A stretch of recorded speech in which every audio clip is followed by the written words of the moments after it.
নমস্কার বন্ধুরা, কাকলি রান্নাঘর উইথ ভিলেজ ফুডে সবাইকে স্বাগত জানিয়ে আজকে আমি আপনাদের সাথে শেয়ার করব মাত্র 10 মিনিটে ইনস্ট্যান্ট কাঁচা আমের আমসত্ত্ব। তো আমরা সাধারণত যে আমসত্ত্বটা বানিয়ে থাকি সেটা রোদ্দুরে দিয়ে 3 থেকে 4 দিন সময় লেগে যায়। তো আজকের আমি যে পদ্ধতিতে আমসত্ত্বটা বানাবো, এই আমসত্ত্বটা বানাতে মাত্র সময় লাগবে 10 মিনিট। আর এটাই সত্যি, কারণ সঙ্গে সঙ্গে আমসত্ত্ব বানিয়ে আপনারা সঙ্গে সঙ্গেই খেতে পারবেন, আর 3-4 দিন পরের জন্য অপেক্ষা করতে হবে না। আর এই আমসত্ত্বটা বানিয়েও আপনারা সারা বছর ধরে সংরক্ষণ করে রাখতে পারবেন। তো আজকের রেসিপিটা আপনারা প্লিজ প্রথম থেকে শেষ পর্যন্ত দেখতে থাকুন, আশা করছি খুবই ভালো লাগবে। আর যে সকল বন্ধুরা এখনও পর্যন্ত নতুন, তারা যদি ইউটিউব থেকে দেখেন তাহলে চ্যানেলটিকে সাবস্ক্রাইব এবং ফেসবুক পেজ থেকে দেখলে পেজটাকে ফলো করে আমার পাশে থাকবেন।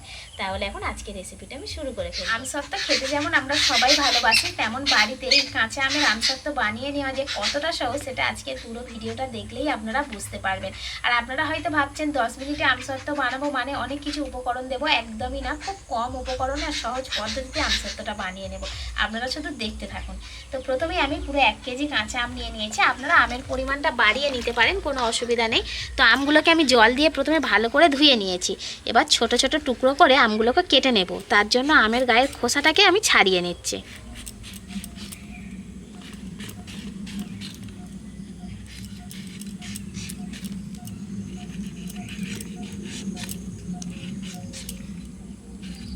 খোসা ছাড়িয়ে নিয়েছি, এবার আমগুলোকে ছোট ছোট টুকরো করে কেটে নেব।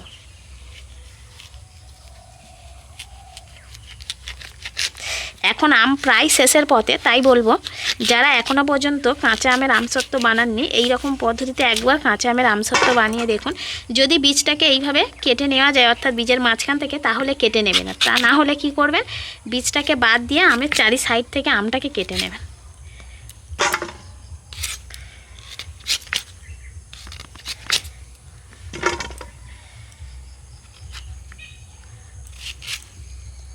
ঠিক এইরকমভাবে, কারণ বীজ এখন প্রচণ্ড শক্ত হয়ে গেছে।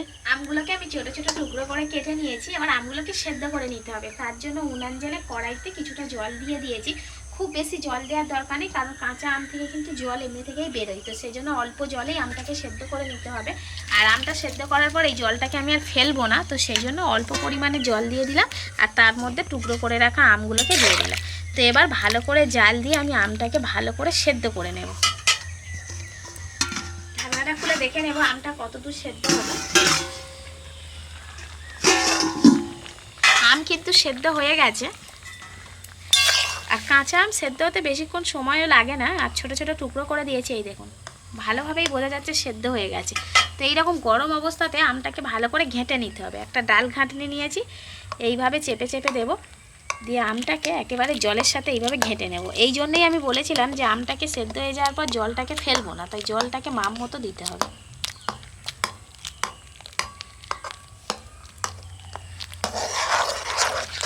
উনান থেকে কড়াটাকে নিচে নামিয়ে নিয়ে আসলাম, তাতে বেশি সুবিধা হচ্ছে।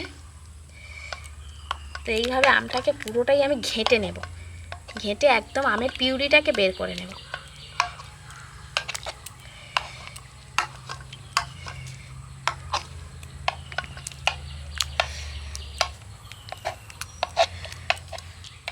আমের পিউরিটাকে এবার আমি ছাঁকনির সাহায্যে ছেঁকে নেব। আমের বীজের কাছে যে শক্ত অংশটা ছিল, সেই শক্ত অংশগুলো কিন্তু থেকে গেছে। তো যার জন্য কিন্তু ভালো করে ছেঁকে একদম আমের পিওর যে পিউরি সেটাকে বের করে নিতে হবে।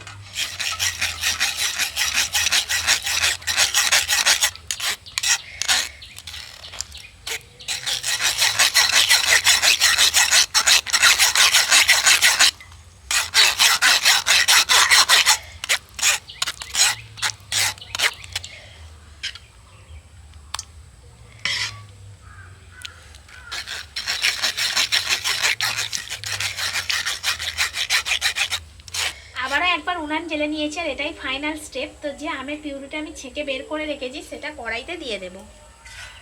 সবে রাত্রে বৃষ্টি,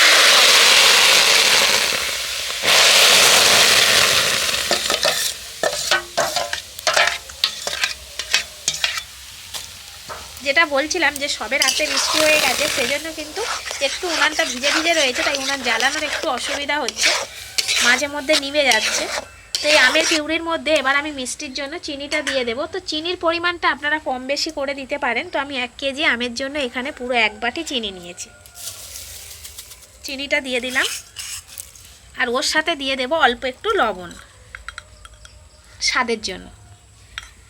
এবার খুব সুন্দর করে চিনিটাকে আমের পিউরির সাথে মিশিয়ে নেব। আর এইভাবে মেশাতে মেশাতে কিন্তু গলে যাবে, যাওয়ার ফলে আমের এই পিউরিটা একটু পাতলা হয়ে যাবে, তো জাল দিয়ে ঘন করে নিতে হবে।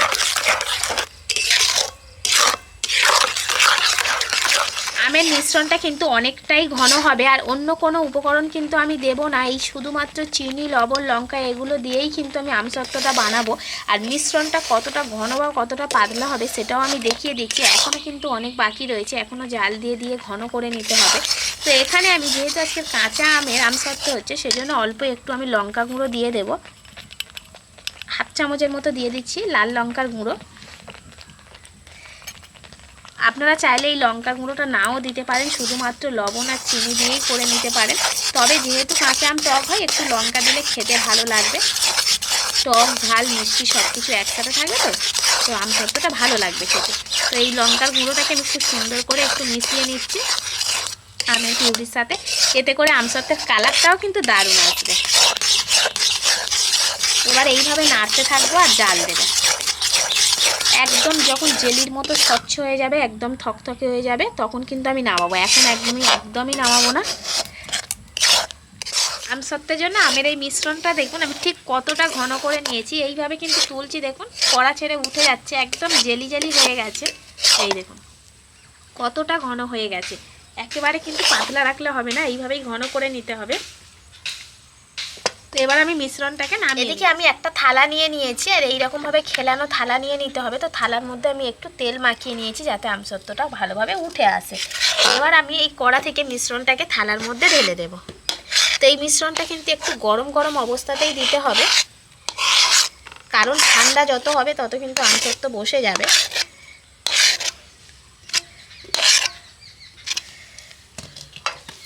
এবার থালাটাকে আমি একটু এইভাবে নেড়ে নেড়ে সমান করে দেব।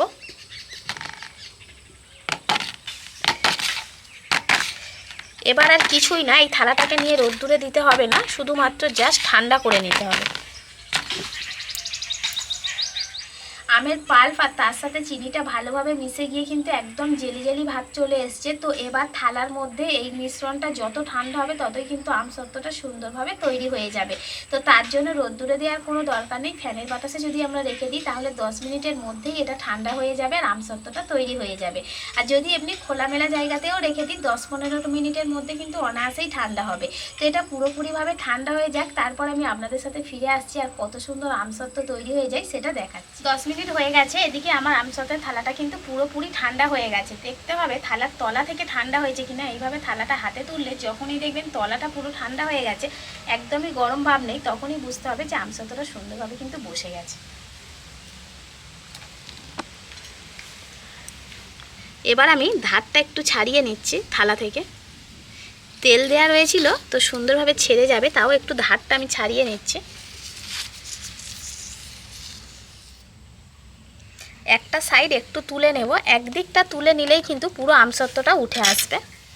এই দেখো, এবার আমি আমসত্ত্বটাকে ছোট ছোট পিস করে কেটে নেব। যার যেমন পছন্দ সেই রকম শেপে কেটে নেবে।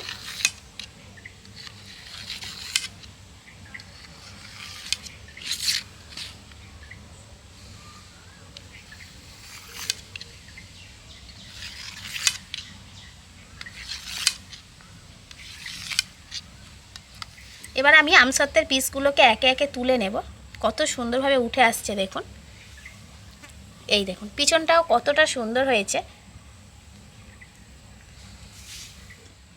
আবারও একটা তুলে নিলাম। আর মাত্র 10 মিনিটের আমসত্ত্ব যে এতটা সুন্দর হবে সেটা আপনারা না বানালে বিশ্বাসই করতে পারবেন না। থালা থেকে সমস্ত আমসত্ত্ব তুলে নিয়েছি, দেখুন কতটা সুন্দর লাগছে।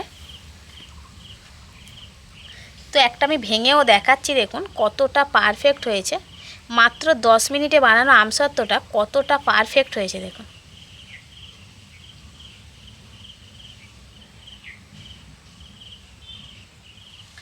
দেখলেনই তো ঘরে থাকা কয়েকটা উপকরণ দিয়ে কত সুন্দরভাবে আমসত্ত্ব বানিয়ে নেওয়া যায়। তো আমসত্ত্বটা বানানোর পর আপনারা যে কোনো প্লাস্টিক র্যাপার দিয়ে কিন্তু মুড়ে নিতে পারেন, আবার কাঁচের বয়ামে করে রেখে দিতে পারেন। তবে এই আমসত্ত্বটাকে পারলে আপনারা ফ্রিজের মধ্যে রাখবেন। ফ্রিজ ছাড়া রাখলে কিন্তু 2-4 মাস ভালো থাকবে, তবে ফ্রিজে রাখলে সারা বছর ভালো থাকবে। আর আপনাদের যখনই ইচ্ছা হবে তখনই আপনারা আমসত্ত্বটাকে দিয়ে খেতে পারবেন। তাছাড়া আমসত্ত্ব দিয়েও কিন্তু যে কোনো রেসিপিও বানিয়ে নেওয়া যায়। তো অবশ্যই করে আমের সিজন থাকতে থাকতে এই সময় আপনারা বেশি করে কাঁচা আম দিয়ে বাড়িতে বেশি করে আমসত্ত্ব বানিয়ে রেখে দিন সারা বছরের জন্য। তো বন্ধুরা, আমার আজকের এই 10 মিনিটে আমসত্ত্ব বানানোর পদ্ধতিটা আপনাদের কেমন লাগলো সেটা অবশ্যই কমেন্ট করে জানাবেন। আর ভালো লাগলে লাইক, কমেন্ট, শেয়ার, সাবস্ক্রাইব এবং ফলো করে আমার পাশে থাকবেন। আর আমার নিত্য নতুন রেসিপিগুলো এইভাবেই দেখতে থাকবেন। তাহলে আজকের মতো এখানেই শেষ করছি। সবাই ভালো থাকবেন, সুস্থ থাকবেন, দেখা হবে পরের রেসিপিতে।